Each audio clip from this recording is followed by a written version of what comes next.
आज इस वीडियो में हम बात करेंगे कि इंडिया और कनाडा के बीच में ये जो खालिस्तान को लेकर डिस्प्यूट्स चल रहे हैं वो आखिर क्यों चल रहे हैं। लोग ये क्वेश्चन उठा रहे कि जहां दुनिया भर के देश अमेरिका से यूरोप तक इंडिया के साथ अच्छा रिश्ता बनाना चाहते हैं, इंडिया की मार्केट और इंडिया की पावर देख के वो इंडिया के साथ फ्री ट्रेड करना चाहते हैं, तो ऐसे में कनाडा के पीएम जस्टिन ट्रूडो की क्या मजबूरी हो गई कि वो बिना किसी स्ट्रॉन्ग एविडेंस के एक मौत का सीधा मुद्दा बना के भारत के डिप्लोमेट को कनाडा से बाहर निकाल देते हैं। और यही नहीं, वो इंडिया के साथ ट्रेड एग्रीमेंट तक रोक देते हैं। तो आज इस वीडियो में हम यही चीजें डिस्कस करेंगे कि आखिर इन चीजों के पीछे का कारण क्या है। ट्रूडो ने जिस हरदीप सिंह की मौत पे इंडिया से इतना बड़ा पंगा मोल लिया, आखिर उस चीज के पीछे का कारण क्या है।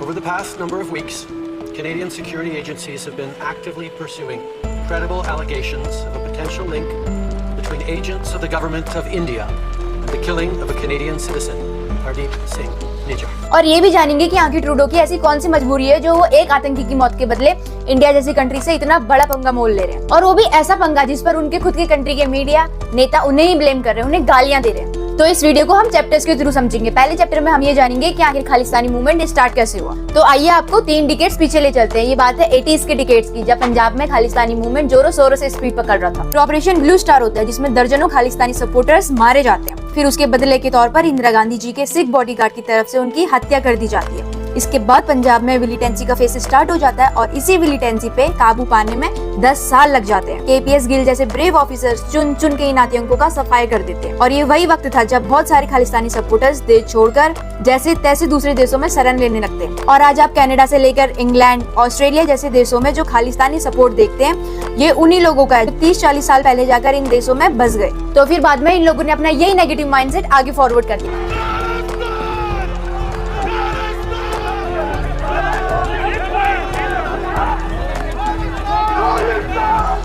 और बाद में इस नेगेटिव माइंडसेट को बाकी कंट्रीज में भी फैलाना शुरू कर दिया। चैप्टर 2, हरदीप सिंह निज्जर कौन है।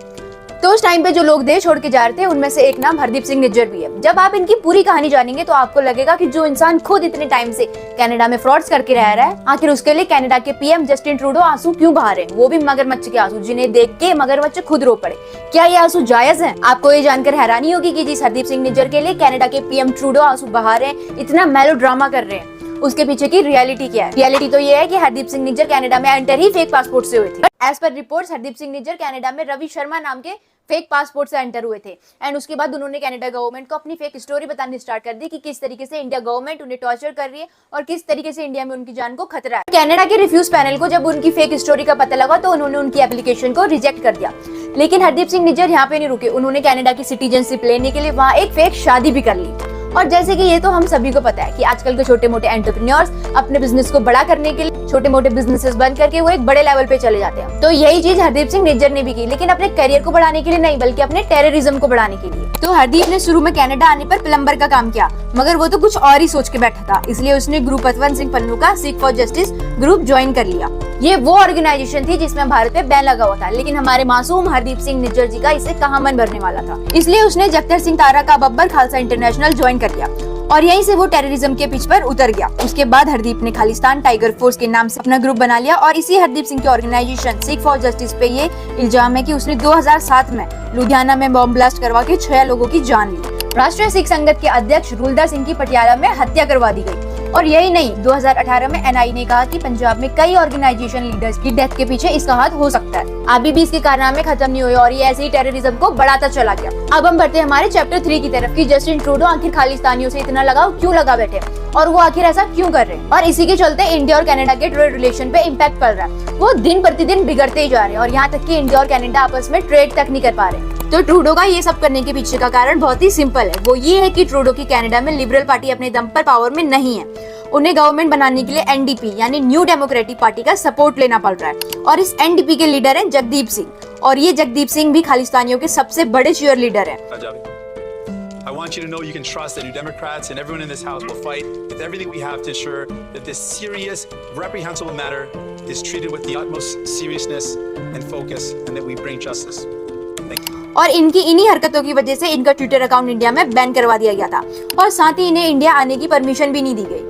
और कनाडा में 10 लाख से ज्यादा लोग इंडियंस हैं, जिसमें से ज्यादातर लोग पंजाब से, जिसमें से आधे से ज्यादा लोग खालिस्तानियों के सपोर्टर्स हैं और आधे से ज्यादा लोग इसकी हमदर्दी रखते हैं। वो हमेशा खालिस्तानियों को सपोर्ट करते हैं। इस वजह से कनाडा के पीएम जस्टिन ट्रूडो की मजबूरी बन जाती है कि वो इन्हें सपोर्ट करे और उन्हें कुछ भी करने की फ्रीडम दे दे। और यही वजह है कि ये लोग हर दूसरे दिन इंडिया के अगेंस्ट रैलियां निकालते हैं और रैलियां निकाल के कनाडा में प्रेजेंट इंडियन डिप्लोमेट्स को जान से मारने की धमकी देते हैं। और यही नहीं, पंजाब को इंडिया से अलग करने को लेकर प्रोटेस्ट करते रहते हैं और वहाँ हर दिन ये सब होता रहता है और ट्रूडो चुपचाप बैठ के ये सारी चीजें देखते रहते हैं। बट सोचने वाली बात यह है कि हरदीप सिंह निज्जर का मर्डर तो जून में हुआ था, तो कनाडा की गवर्नमेंट अब क्यों इश्यूज क्रिएट कर रही है। तो अब हम इसके पीछे की एक्चुअल कहानी समझेंगे। कनाडा में अक्सर खालिस्तानी लोग वैसे तो रैलियां निकालते रहते हैं, बट पानी सर के ऊपर तब चला गया जब इन खालिस्तानियों ने इंग्लैंड में भारत का झंडा उतारकर उसका अपमान किया, जिससे नाराज होकर इंडिया गवर्नमेंट ने दिल्ली में ब्रिटिश हाई कमिश्नर और ब्रिटिश एनवॉय की सिक्योरिटी हटा दी। बट खालिस्तानी अलग अलग कंट्री में अपनी हरकतें कंटिन्यू रखते रहे एंड यही सारी हरकतें ये प्लान करके करते रहे। और जब इंडिया ने इसके खिलाफ ऑब्जेक्ट किया तो बाकी सारी कंट्रीज ने इसके खिलाफ एक्शन ली, बट ट्रूडो जी ने कुछ भी नहीं किया। क्यों? क्योंकि कनाडा में उनकी गवर्नमेंट ही खालिस्तानी सपोर्टर्स की वजह से बनी थी और वही ट्रूडो की इन सभी हरकतों की वजह से उन्हें G20 समिट में भी खास भाव नहीं दिया गया और कहा जा रहा है कि ट्रूडो इन्हीं सारी वजहों से चिड़े हुए हैं। तो ये तो थी बात हमारी कि ट्रूडो ऐसा क्यों कर रहे हैं। The next and main chapter is कि आखिर हरदीप सिंह का मर्डर करवाया किसने। तो क्या सच में इंडियन गवर्नमेंट ने हरदीप सिंह का मर्डर करवाया है?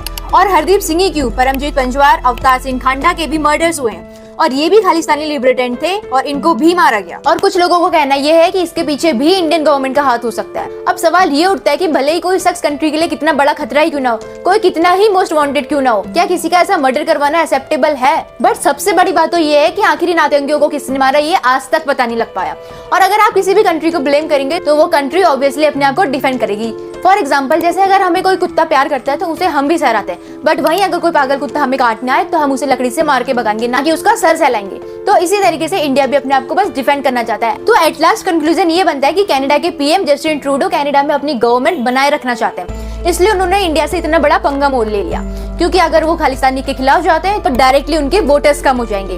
बाकी आपका इस टॉपिक पे क्या सोचना है कमेंट सेक्शन में जरूर बताएं। और आपको क्या लगता है कि इंडिया और कनाडा के बीच में ये जो डिस्प्यूट चल रहे हैं क्या ये सॉल्व हो पाएंगे? बाकी ऐसी और इन्फॉर्मेटिव वीडियोस देखने के लिए चैनल को सब्सक्राइब करना ना भूलें।